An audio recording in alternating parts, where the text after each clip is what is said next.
Good morning guys. Bago natin bike check yung bike ko, bike wash muna natin.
So yung mga lodi, tapos na natin i-bike wash.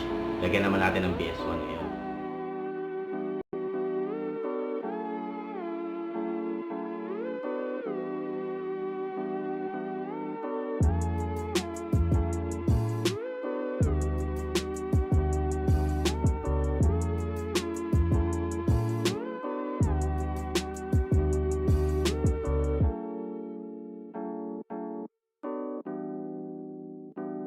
Few moments later.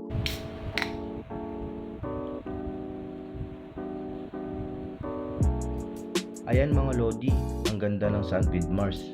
Ang guwapo niya sa kulay niya. Nung kinuha ko to, sobrang dumi. Buti na lang may PS1. 16,500 ko lang nakuha to. Second hand. Oo, second hand. Pero mga lodi, chinek ko rin to kung may crack or yupe. Yung frame na to is gawa sa aluminum alloy 6061. Smooth weld na rin ito. Akala mo carbon. Magaling mag-alaga yung seller. Walang gas-gas yung frame. Hindi na rin ako lugi mga lodi, kaya binili ko na. Yung fork na to is carbon. T7000 yung material na ginamit. Yung cockpit nito is Sunpeed. Drop bar, Sunpeed. Seat post, Sunpeed na din. Yun nga lang may issue. Umaalog to. Pero papalitan natin yan. Nag-order na ako eh. Hindi na lang ayun o. Umaalog. Okay lang. Group set nito is Shimano Claris R2000. Ayan, bago pa.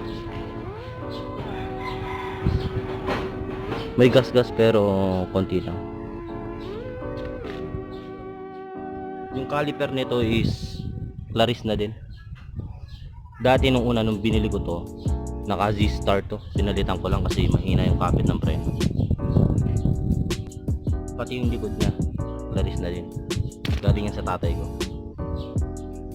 Sa bike niyang luma, ginawa ko. Ito yung old model ng Claris. Yung crank niya is naka Claris R2000. Claris R2000 50-32 50-34 teeth. 50 yung malaki, 34 yung maliit. Naka hollow tech na yan.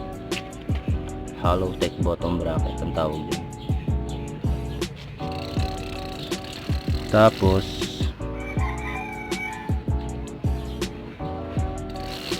yung pedals natin is unknown. Hindi ko alam kung anong brand to eh. Pero stock lang din to ng Sunpeed. Balak kong palitan ng split shoes, pero dito muna ako lalaspagin ko muna. And hindi pa ako marunong mag splits.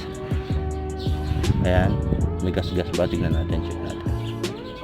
So ayun, madumi lang ba o gas-gas? Hindi ko alam. Madumi lang. Bibili rin tayo ng split shoes kasi masyadong maliit yung pedals. Tignan nyo, masyadong maliit yung pedals. Yung sapatos ko dito gumagasgas dito sa may ano niya, crank arm. Yan, kaya nilagyan ko na ng cover, ang tawag dito, parang scotch tape siya. Bike skin ang tawag nila dito, bike skin. Pero sa kabila, scotch tape lang. DIY scotch tape lang. Ito is, ang pangalan is Sogek, 28 teeth by 28 teeth and 8 teeth. 8 teeth yung maliit, tapos yung malaki 28. Yan, pero papalitan natin yan ng Shimano Claris din na 8 speed, pati yung chain na narrow papalitan natin, kasi ang problema dito sa chain na to is malakas kumain ng ngipin. Malakas mamudpud ng ngipin yan. Ayun, tignan nyo yung ano ko, medyo pudpud na ata yan, hindi ko alam pero sabi nga nung mekaniko namin is itong mga gantong chain to is malakas kumain ng, malakas mamudpud ng ngipin, pati dito kaya niya pudpurin yan, kaya magpapalit tayo ng chain Shimano. Yung wheel set nito is Sunpid din, stock. Tinanggal ko lang yung sticker. Yan, tapos yung hubs niya is Sunpid din, stock. Saka na tayo magpapalit pag may pera na. Tapos Z-Star, stock yan. Z-Star tire, 700 by 25C. Yan, medyo matigas pa 80 to 80.